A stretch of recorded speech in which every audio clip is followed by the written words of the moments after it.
Hey guys, welcome to the Daily Word Bible Study of Plain and Simple, book by book, chapter by chapter, and verse by verse study through the entire Bible. Currently, we are in Proverbs chapter 23. So let's get right in it. Remember, Proverbs, the wisdom here is practical, every day. In other words, you can take this wisdom. There is words of wisdom for every single person, regardless of where they are in life, the applications of life, everywhere. So let's get into Proverbs chapter 23. As I said, some of these uh, we are um, really looking at because, again, I wish I had a lot of this when I was starting off. In other words, the churches that I was involved with, where they were teaching churches. So one, I wish I had applied a lot of the teaching here. But some of this knowledge, now looking back, obviously, I wish that it was inside of my mind. All right, chapter 23, verse 1 says, when you sit down to dine with the ruler, consider carefully what is set before you, and put a knife to your throat if you have a big appetite. Don't desire his choice food, for that food is deceptive. It's kind of interesting here what he means by this. In other words, because when he says the food is deceptive, does it mean oftentimes people the way people can set you up is by offering you a meal. They could be um, feeling you out. Excuse me, getting information.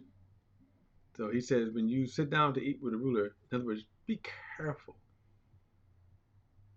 right? Put a knife to your throat. But we can go a step further and say, be careful. Choose your words carefully. The idea is that if you have a big appetite and you just start grubbing down, notice he said, don't desire choice foods, for that food is deceptive. Now, kind of vague to me in terms of the meaning of this, why he is saying this. Okay, put a knife to your throat. Why is he saying that? All right, verse 4. Don't wear yourself out to get rich. Stop giving your attention to it. As soon as your eyes fly to it, it disappears, for it makes wings for itself. It flies like an eagle to the sky. Now, it's kind of interesting. One note here, think about, and I told you that each verb in each verse in itself is not a proverb. Here we see two, the whole, and I told you the book of Proverbs is the only book where the verses, either a verse or a set of verses, stand on their own. Okay, and I say that because other than the book of Proverbs, most of the Bible is written in narrative form, and you should read it and understand it from that perspective.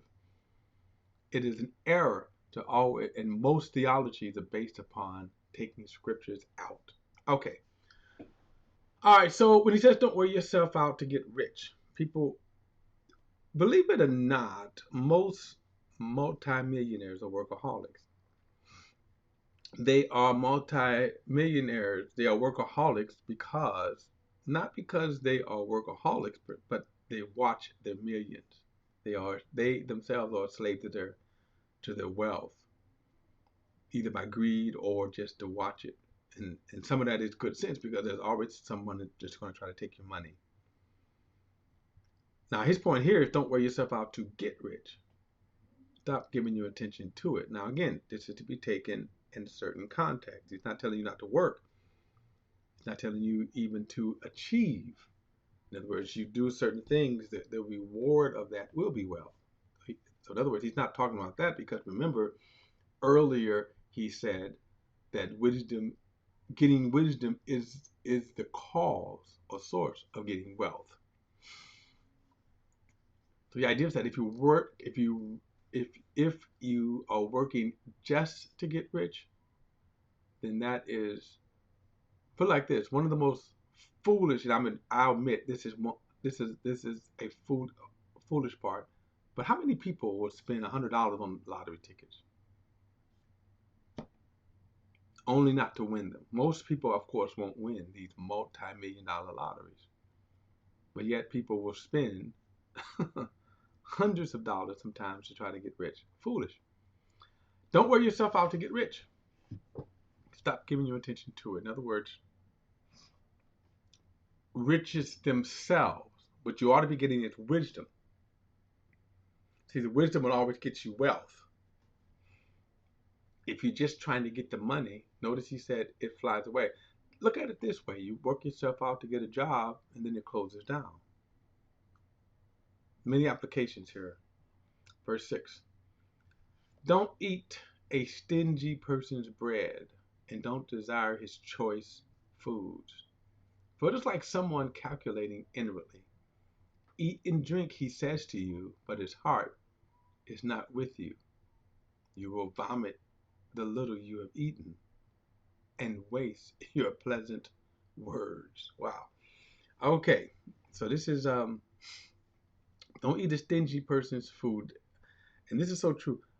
Let's expand this. Just a stingy person. Don't borrow money from a stingy person, because if you borrow money from a stingy person, they will hound you for it.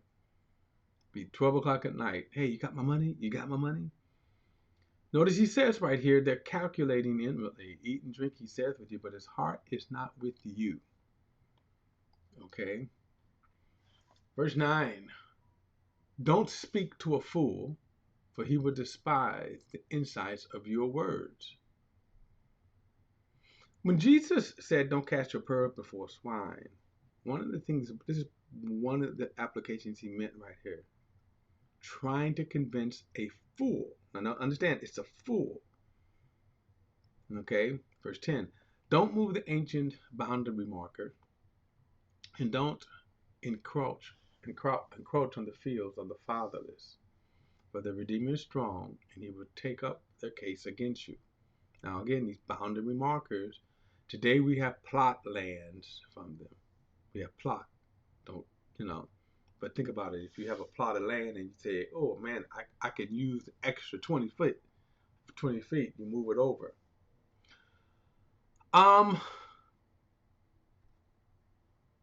Verse 12, apply yourself to discipline and listen to the words of knowledge. When you are disciplined, or discipline itself, being a disciplined person, what is discipline? A lot of applications. Getting up at a certain time so that you can be on time. That's a good discipline. Okay? Apply yourself to discipline and listen to the words of knowledge. Verse 14, don't withhold discipline from a youth. For if you beat him with the rod, he will not die. Strike him with the rod, and you will rescue his life from the grave or Sheol. Now again, this is one of these verses, like I said, when we talk about that a lot of Christians built their method of raising kids on. When he says don't withhold discipline, in other words, discipline is a part of raising kids. Discipline is a part of raising children. He said if you beat them with a rod. Now, so take out the word beat as we use it today, because a lot of people, that can get you in trouble if you use the language beat. Don't beat. You can spank your child. It is not illegal to spank your child. As far as I know, nowhere is it illegal to spank your child. But hold up. There is a fine line that the government will use between spank and child abuse. Okay? So this is a different time for sure, different culture. But in our case, it's a different time. Times have changed. So it would be wise not to face child services or the accusation. Now, from a standpoint of child services, keep this in mind, they're not just anti-biblical, but you also got to consider they have to oversee legitimate child abuse. So when they come across you, you have to be very careful. You say, well, yeah, I beat my child. I beat him. I beat him with a extension cord. I beat him with whatever, right? You're going to get yourself in trouble. Worse, would you want your child taken away from you, put into foster care while they sort it out? So my point, to avoid that,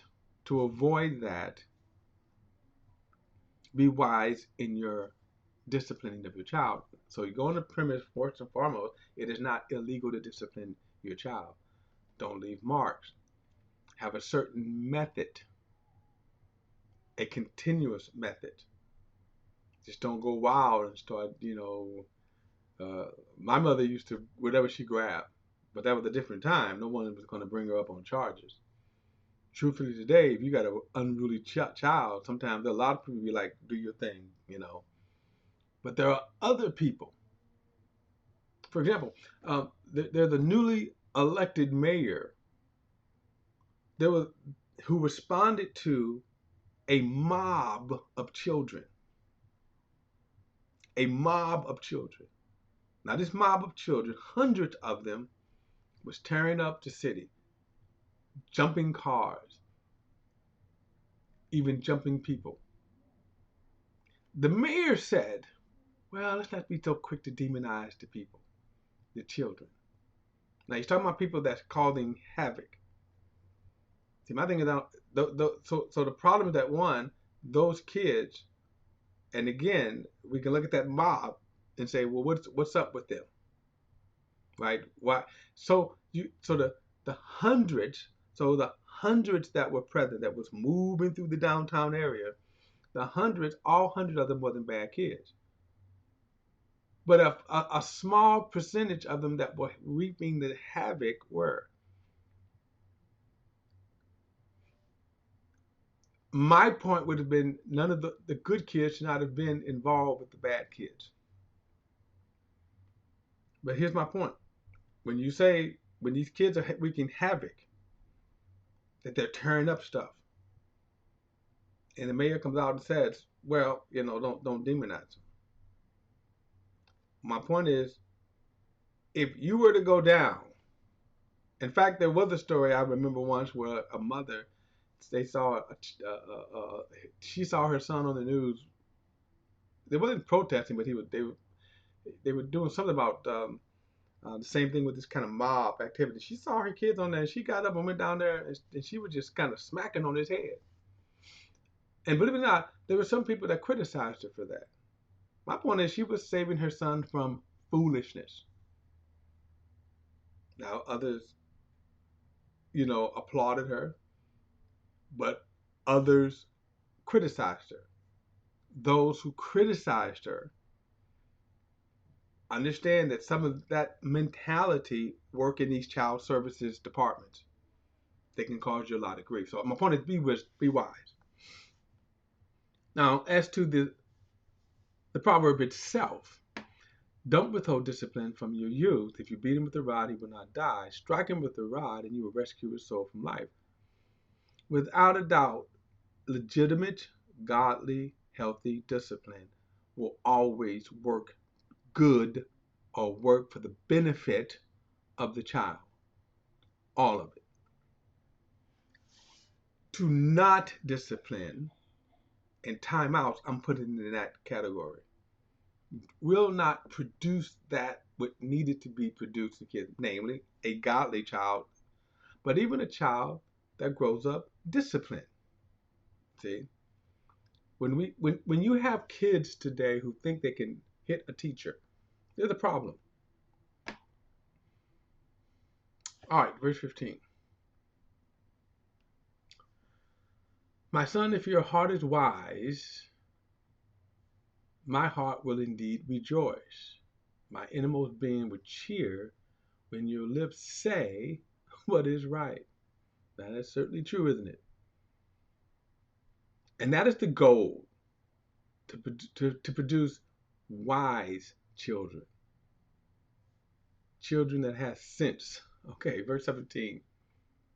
Don't let your heart envy sinners. Instead, always fear the Lord. Then you will have a future and your hope will never fade.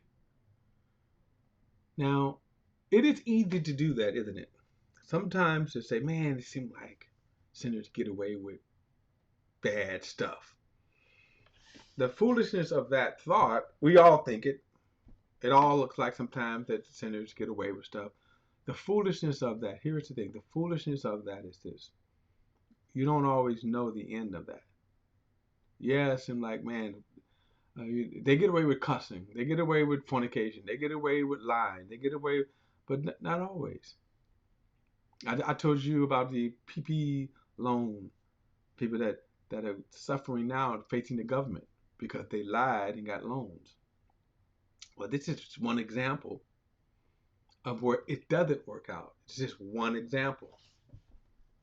See, don't envy sinners.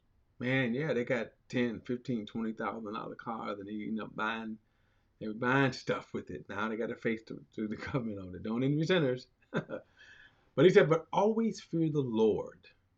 Then your future will never fade away. Okay? Your future will fade away. So don't envy sinners in their works. Verse 19, listen, my son, and be wise. Keep your mind on the right course. Don't associate with those who drink too much wine, or with those who gorge themselves on meat. For the drunkard and the glutton will become poor, and grogginess will clothe them in rags. So, in other words, be hanging out with the right people, right? Keep your mind on the, notice he said, the right course. You think, one of the biggest things here is partying. Notice this, don't drink with those who drink too much wine or gorge themselves in meat. Both could be bad. We certainly think about drunkenness, but think about this. Drunkenness and glutton. You know, eating too much, in other words. And eating too much is really just as bad. And oftentimes people don't realize that sometimes you're eating also, drunkenness produces its own bad results. But also eating, overweight, all kinds of illness that's associated with what? Overeating. Notice he says grogginess or laziness will clothe them in rags. I think I'll let's see here. I will, let me do one more.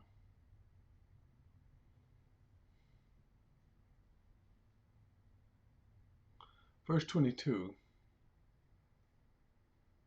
Listen to your father who gave you life, and don't despise your mother when she is old.